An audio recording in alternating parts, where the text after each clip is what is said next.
Siasa za uchaguzi mkuu wa mwaka wa 2027 zinapoendelea kushika kasi, Naibu wa Rais Profesa Kithure Kindiki amejitokeza na kuwakosoa wanaoendeleza siasa wakati huu, akitaja kuwa wakati huu sio wakati wa siasa bali ni wakati wa kuwatumikia Wakenya. Siku ya siasa itafika. Ama namna gani? Sio ati hatujui siasa, tunajua siasa, lakini pia tunajua kuna kila wakati uko na majira yake. Si namna hiyo? Kila kitu iko na majira yake.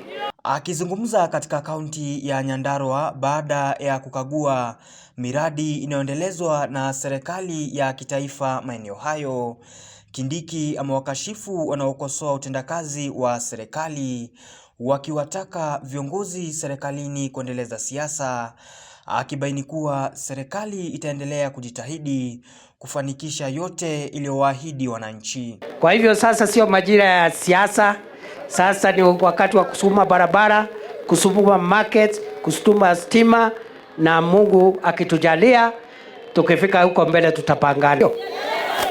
Kuna watu walikuwa wanasema hawataki hiyo maneno, ati wanataka tukuje hapa kuchochea wananchi, ati wanataka tukuje hapa kuleta fitina, lakini kazi ya serikali sio uchochezi. Kazi ya serikali ni kushughulikia maslahi ya wananchi. Kindiki akiahidi kuwa serikali itakamilisha miradi iliyokuwa imekwama katika maeneo hayo, ikiwemo ujenzi wa barabara itakayounganisha kaunti za Nakuru na Nyandarua. Tuko na kazi ya ziada ambayo lazima tuendelee nayo.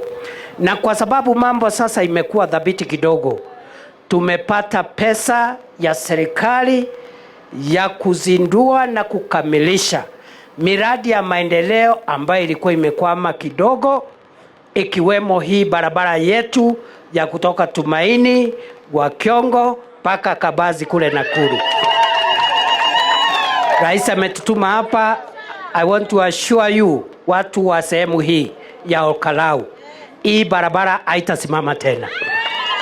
Hii barabara itatengenezwa mpaka mwisho, mpaka isikanisha hii Nyandarua yetu na sehemu majirani yetu wa Nakuru.